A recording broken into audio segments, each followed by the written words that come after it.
इतने visionary Saint ये क्यों नहीं देख पाए कि बाद में कहा गया उन्हें स्लो पॉइजन दे दिया गया? ऐसी कहानियां समाज में बहुत लोकप्रिय है कि उन्हें स्लो पॉइजन दे दिया गया मैं सारी अमेरिका में। हाँ। तो वो क्यों नहीं ये सब देख पाए कि ये गलत दिशा में जा रहा है? जैसे वहाँ एक्सपेरिमेंट्स को लेकर बहुत देखो, सारे। इसमें शीला बेकसूर है। ठीक शीला है, ने कुछ नहीं दिया ऐसा। ठीक है। शीला ने उन्होंने कोई, नहीं, मतलब ये कहा गया अमेरिकन ने दिया। हाँ, अमेरिकन का मतलब है जब वो 12 दिन जेल में थे जी। ओशो, वहाँ ओक्लाहोमा की जेल में पॉइजन दिया गया था। दिया गया।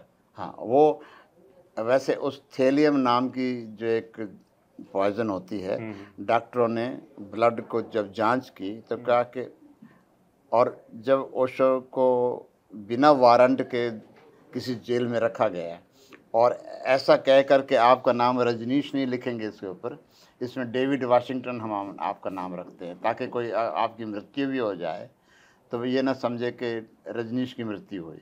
डेविड वाशिंगटन नाम लिखा उसके फॉर्म के ऊपर और ओशो का इस नाम से आप साइन करो। तो उन्होंने कहा मैं साइन तो अपने नाम से करूँगा, तुम्हें जो अपना टाइप करना मेरा नाम वो कर दो। तो वहाँ डेविड वाशिंगटन लिखा है और ऊपर रजनीश के प्रणाम लिखा है। ये डॉक्यूमेंट है। तो क्या ओशो मनोवैज्ञानिक दबाव में थे? ऐसा नहीं कुछ नहीं, उस समय ये था कि ओशो को जब अरेस्ट किया गया, आप थे उस समय वहाँ? मैं था, वहीं था जी। तो उनकी जो फ्लाइट गई थी वेस्ट कोस्ट से नॉर्थ कैरोलिना की तरफ। नॉर्थ कैरोलिना में एक और सन्यासी की बड़ी एक प्रकार से फार्म हाउस था जहाँ उन्होंने कहा कि यहाँ बहुत तनाव है, आप आके वहाँ रेस्ट करो कुछ समय। यहाँ बहुत पुलिस की इंटरफेरेंस हो रही है क्योंकि वो जैसे आप देखते हैं कि ट्रंप ने आजकल नेशनल गार्ड बुला लेते हैं वाशिंगटन डीसी में कुछ लोगों को भगाने के लिए। जी जी जी जी। और होमलेस लोगों को निकालने के लिए कि ये राजधानी गंदा लग रही है। जी जी। तो ऐसे उन्होंने उस समय नेशनल गार्ड हमारे कम्यून के आसपास खड़ा कर दिया था। मतलब 30-40 किलोमीटर के दायरे पर, जब जरूरत पड़े तब वो अटैक कर सकते हैं हम पर। तो उसको डिफ्यूज करने के लिए ओशो ने उड़ान भरी, किसी और स्थान पर पहुंचे जी। और पहुंच रहे थे कि बीच में इंटरसेप्ट कर लिया गया और आपको नॉर्थ कैरोलिना में जहाज को उतारना पड़ा।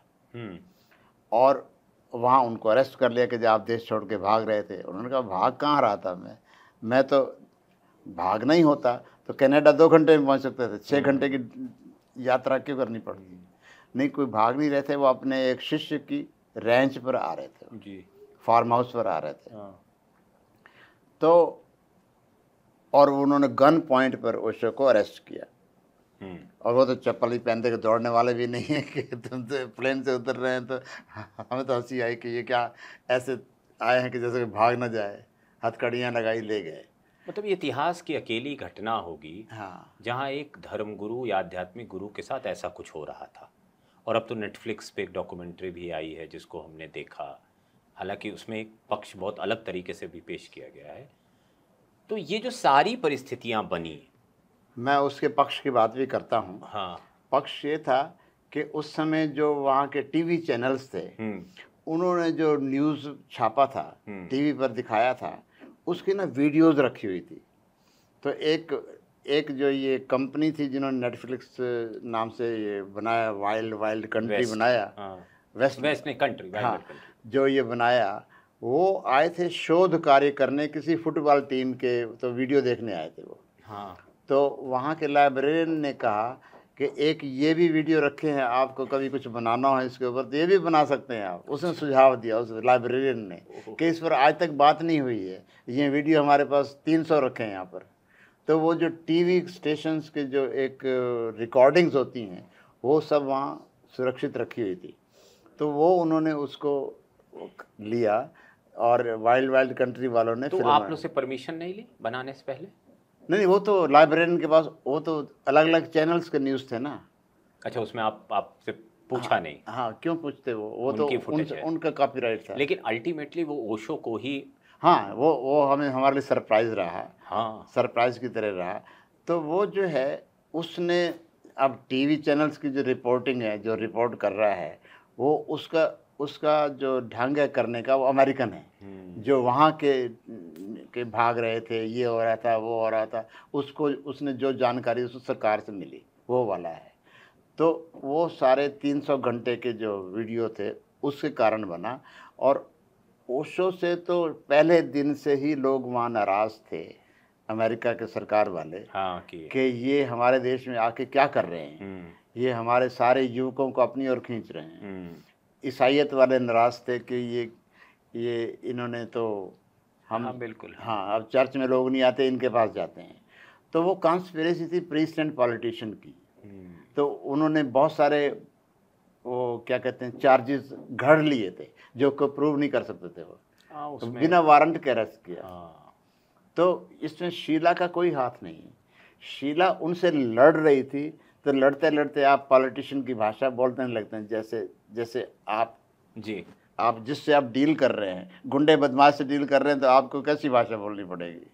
तो ये जब सब हो गया, ओशो इंडिया आ गए, आप सब लोग भी आ गए होंगे साथ ही या आगे पीछे आए होंगे, फिर क्या हुआ? मैं थोड़ा पहले आ गया था। हाँ, जब पता लगा, क्योंकि फिर दिल्ली में भी प्रदर्शन होना था। अच्छा। हाँ, क्योंकि कि जब ओशो आने वाले हैं, और ओशो जब वहाँ अरेस्ट हुए थे तो यहाँ भी हमने एम्बेसी के आगे प्रदर्शन किए थे आगे कि, तो तब राजीव गांधी गवर्नमेंट का ध्यान गया था, और फिर वो उनका एम्बेसी का व्यक्ति ओशो को मिलने भी गया जब वो जेल से छूट के आ रहे थे। इंडियन एम्बेसी वहाँ पर छूट के आ रहे थे जब 12 दिन। वो उसकी एक पुस्तक है 12 days that shook the world, Osho के ऊपर। उन्होंने खुद लिखी? नहीं, किसी शिष्य ने लिखी। हाँ, मैं आपको उसका लिंक बता दूंगा। 12 days that shook the world. तो फिर यहाँ वो आ जाते हैं। हाँ। किस सन में वापसी होती है? ये 85 में, नवंबर में। 85। और उसके बाद 6-7 साल और नहीं, 85 आके मनाली जाते हैं, और मनाली रहने के 1-2 महीना मनाली रहने के बाद फिर वो 21 देशों की यात्रा पे जाते हैं। अच्छा। विश्व भ्रमण में जाते हैं। और विश्व भ्रमण में उनको कहीं टिकने नहीं दिया जाता, क्योंकि अमेरिका खिलाफ है ओशो के। तो इसके पहले कि अमेरिका पहुंचे, CIA की जो फाइल थी अमेरिका ओशो के खिलाफ, वो हर देश में पहले पहुंच जाती थी। तो वो अमेरिका पीछे लगा हुआ था कि इनको किसी भी देश में टिकने नहीं देना। अंत में जब आप अमेरिका कहते हैं तो जो उस समय की गवर्नमेंट थी रोनाल्ड रीगन की, वो पीछे पड़ती है? हाँ, वही पीछे पड़ती है। ओके। केंद्र से ही था मामला। क्या जिस दिन से ओशो भारत से अमेरिका पहुंचे थे, तब से वो CIA सक्रिय हो गई थी कि इनकी गतिविधियां क्या हैं। उनको कोई रीज़न चाहिए कि उस संविधान में, कोर्ट में क्या बताएंगे कि हम किस कारण अरेस्ट कर रहे हैं। तो कुछ तो साक्ष्य जुटाने पड़ेंगे ना उनको। तो आपको लगता है ये घटना अगर नहीं हुई होती तो आज ओशो और बड़े होते? देखो, आप ऐसी जगह जा रहे हैं जहाँ उनकी बैकग्राउंड ऐसी नहीं है, सिर्फ क्रिश्चियन वर्ल्ड है वो, और वो ऐसे church and religion are separate उनके संविधान के अनुसार, पर सारे हैं तो क्रिश्चियन ही वो। तो उनको लगता है कि उनके धर्म को खतरा हो गया है। जैसे वो ग्रीस पहुँचे, तो ग्रीस का वीज़ा उनके पास 1 महीने का था ओशो के पास। तो 10-15 दिन ओशो एक कमरे में रह के अपने प्रवचन दे रहे हैं, तो ग्रीस का जो हाई प्रीस्ट है, बिशप है, वो दुखी हो गया कि इनको निकालो, नहीं तो मैं बम से उड़ा दूंगा इनके घर को ही, क्योंकि ये हमारे देश की सभ्यता को बिगाड़ेगा। तो उन्होंने कहा, मैं अपने घर से ही नहीं बाहर निकलता, मेरे शिष्यों के बीच में बात करता हूँ, तो कैसे सभ्यता बिगड़ जाएगी। ये लेकिन ओशो की ये छवि क्यों बनी कि वो हर चीज़ के विरुद्ध है? देखो, वो सिर्फ झाड़ झंखाड़ पुराना साफ कर रहे थे ताकि बगीचा लगा सकें। कर रहे थे। हाँ, लेकिन फिर क्यों छवि बन गई ऐसी? क्योंकि विवादास्पद व्यक्ति का ऐसा होता ही है, उसको वो ही लिव्स डेंजरसली, उसको पुरानी चीज़ों को उखाड़ फेंकना है। और वो